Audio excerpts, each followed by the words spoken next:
Hey everyone, welcome back to Gettysburg. Today we're going to take a look at fire combat. Now it doesn't matter how you get here, whether it's through the fire phase with infantry or dismounted cavalry, maybe it's the initial artillery bombardment phase, or through an action card. It doesn't matter. It's a 10-step process, so we're going to take a look at combat as though infantry are just slugging it out. First step is you got to determine range, and the easiest way to do that is first determine what your range limits are. We're just looking at the infantry entry today. So it says infantry using muskets. Effective is 1 hex, long range is 2 hexes. So we're going to take a look then how far our opponents are. Now I have here several units just to discuss a couple of concepts. After you have range, we know that this is 2 hexes. But we also have to confirm line of sight. So for example, if we brought someone closer, there are rules for slopes, shooting uphill, downhill. What if there's blocking terrain? Maybe, let's see, we couldn't see this Confederate unit because this hill, even though it's sloping down, it would be a blocking terrain because it's a higher elevation. Or maybe if we had this woods over here, we could shoot into the woods. It doesn't block line of sight if you're shooting something that's in the hex, but they're going to get a cover bonus. But let's say it was opposite here. This woods would probably then block the line of sight because all the trees are in the way. So there are some rules for line of sight, but it's not overly complicated. What we're going to do just for simplicity is focus on what do we do if they're just out in the open away from each other. So our line of sight is clear. Next, after you have line of sight determined, you're going to check how many strength points you're going to use. Strength points is this number here in the lower corner. This particular stack of units has 10 total strength points, and here's a unit all by itself with 10 strength points. And then these 2 Confederate units, they each have strength points of 6. One thing that is important is the target. Because I've identified this target, it's the hex that you're targeting. So you're not necessarily going to shoot just one unit in that hex. Those bullets are just flying and they're going to try to hit everything in the hex. So these strength points are important because I can combine them into one attack or make a separate attack at this hex. Let's take a look at why that would be important. On the attack chart, which we'll look at in a moment, you have a maximum strength point allowance of 10 and a minimum requirement of 1. So if you, for whatever reason, have less than 1 strength point, you cannot attack. However, if you have more than 10 strength points, you lose the excess. So for example, to combine strength points, you have to be in the same hex. So we have here one of Brewster's units and one from Ward's brigade. That together would be a firepower of 17. They could not combine. However, if I had 2 units from Ward's brigade, they would add together, and that's 10. Even though you are playing like the overall commander, you got to consider you are also all of the commanders. So your battlefield planning has to accommodate for the fact of, well, what do I do here? If I had 1 unit from Brewster and 1 from Ward, I can't fire them together, so I guess I'm going to make 2 individual attacks, one with this 10 and then one with that 7. Or could I do 2 attacks this way? You could make a separate 3 strength attack and a separate 7 strength attack. Or, for better odds, combine them. So there are some considerations that you're going to have to make for all your commanders on the field. So we're going to go for the example of these are going to combine. There is one other situation I'll show real quick because it's easy when combining. You can combine firepower from units that are in adjacent hexes as long as they're in the same brigade. So Ward and Ward could combine, but Brewster and Ward could not combine. Now we have done a couple things, right? We've got our target hex, we've determined our range, we have our line of sight, we've calculated strength. The next thing that we're going to have to do is check for column shifts. Now the way combat works is you're going to have this chart. This is going to be our results chart, and right here you can see there's the minimum 1 and there's the maximum 10. What the column shifts are needed for is they're going to tell us where you adjust from your starting point. So right now this hex has 10 strength points in it. That's our maximum, and we're going to decide now based on these column shifts where we end up. So we're going to take a look at the column shift. So we got shift left, or possibly shift 2 to the left, 1 to the left, 1 or 2 to the left, 1 to the right, or possibly 2 to the right. So is the target in woods? No, they were in the open. Target dismounted. Firing over woods? No, we're not firing over woods or anything like that. We're not firing over other units. Target is not in so we'll just basically say, you know what, there are no modifiers. We're doing long range fire. Oh, I was looking at things and not showing you. But like for example, here's long range fire. That would be a 2 shift column to the left. We could also look for shifts to the right, which would make it more powerful. In fact, the only way to get to these more powerful results is if you have these column shifts to the right. We're just going to say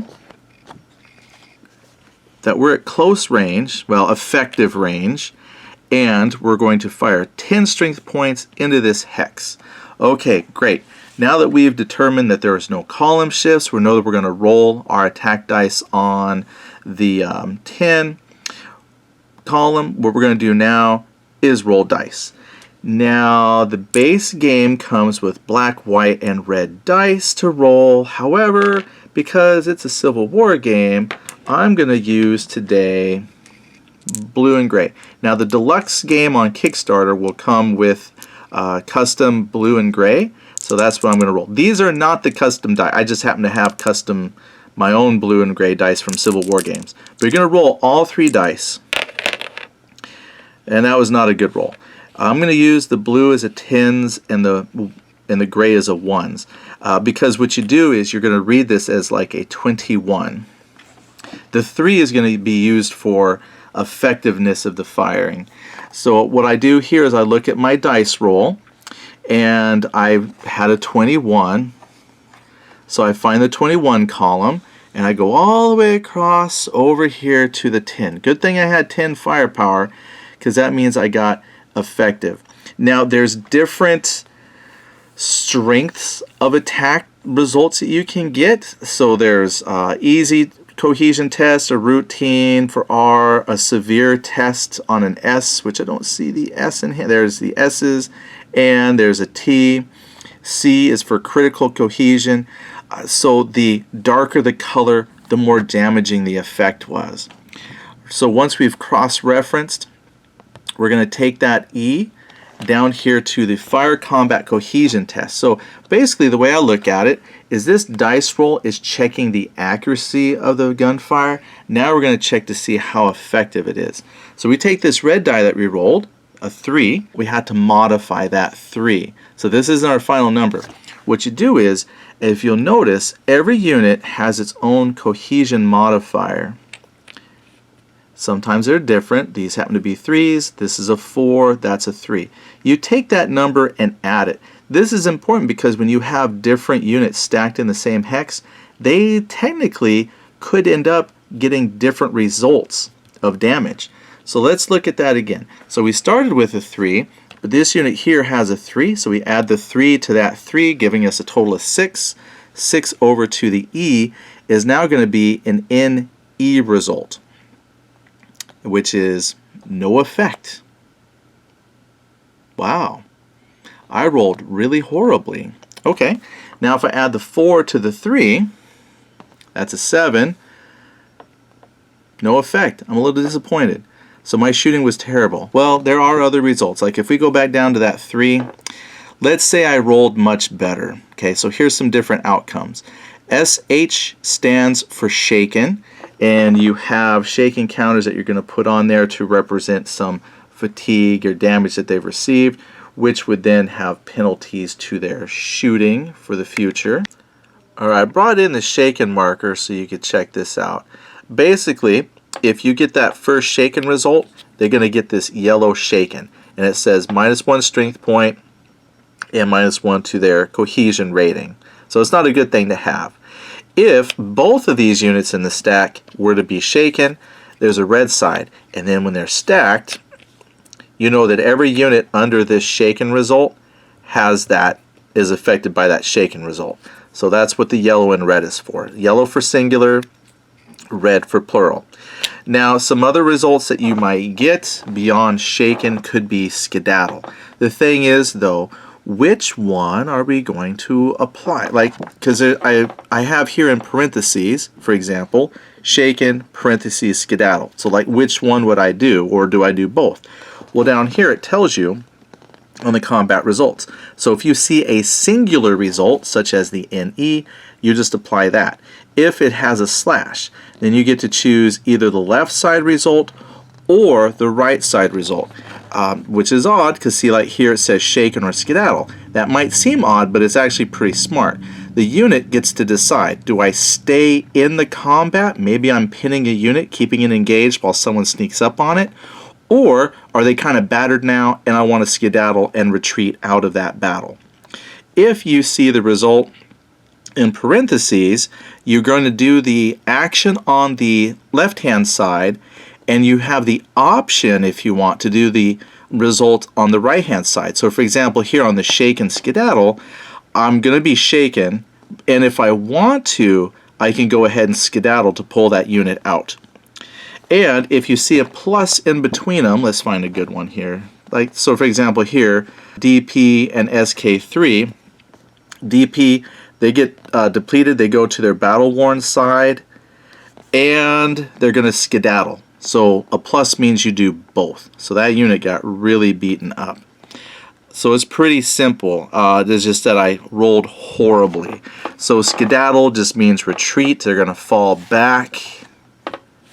Maybe the one, well actually I guess I was shooting at the Confederates, but both of those actually got a no effect. So just for fun, let's see if the Confederates do better. So they're going to combine their firepower, but you notice their strength points are going to add up to 12. But here's the thing, I can either make 2 separate attacks at strength 6 or 1 at 12. We're going to make 1 attack at 12. So just kind of going through the process, we would check all of the same left-right column changes, just 2 units out in the open. I didn't see anything that would modify that. So they're going to be at 10 columns starting out. We then roll our 3 dice, and I can't say that's much better, but it is a 24. So what we do now is we just say, oh, I rolled a 64 today. One thing I didn't cover earlier is there are certain battlefield results if you roll doubles. So like if you rolled a 33, you would not only run across these results, but there's optional battlefield results that you could do. You don't have to do them your first couple of playthroughs, but once you get familiar with the system, you can add in these fancy extra events. Alright, so we said we rolled a 64. Much, much better. So that's the 63 column, 63 to 65, all the way over here to the 10. Uh-oh, that's a critical hit. And we had a 3, so I add, we're going to check both of these units, add the 3 to the 3, it's a 6. 6 on that, go all the way across, is they get depleted, which means they flip. If they had a shaken marker would come off, but they're going to flip. And then it says here, they're going to skedaddle 3. Well, it's in parentheses, so if it's in parentheses, as an option, I can pull them back. They just got whooped, so they're going to fall back. 1, 2, 3. Now, it's hexes, not move points. In fact, he just moved himself clear off the map here. So it's not 3 movement points that you get, it's 3 hexes. So even if this was like a bunch of woods, they're just going to barrel on through. And they're now off camera. And I'm going to do the same thing here, right? 3 plus the 3 is a 6. Look at the 6. Oh, wrong spot. Yeah, I'm in the right spot. But it's that exact same spot. So they're going to flip. They're going to flip and skedaddle. I don't have to. I might decide that what I could do, like if I flipped both of these, what I might do is go ahead and skedaddle him. 1, 2, 3. And then him, when he flips, he still has a 4 firepower. I might keep him in the fight. This guy only has a 1 firepower when you flip him to his depleted side. So at that point I might say, you know what, let's just keep fighting. But here's the beauty of this system. There are a lot of results. One other result that you could get is this FF, which means that person you shot at, they're going to return fire. And that could lead to a chain of back-to-back firing. So this system gives you a lot of granularity that I really enjoy. It's beyond just a matter of, oh, I hit the unit, flip it, it's now shaken, and then later again it's destroyed. You have a lot of granularity in here that will let those units fall back or, you know, shift around a little bit, and I think that you'll find it's a very robust system. But that's trying to keep it very basic for you. I hope that that answers some questions that you have about combat, and we'll see you on the Kickstarter. Bye.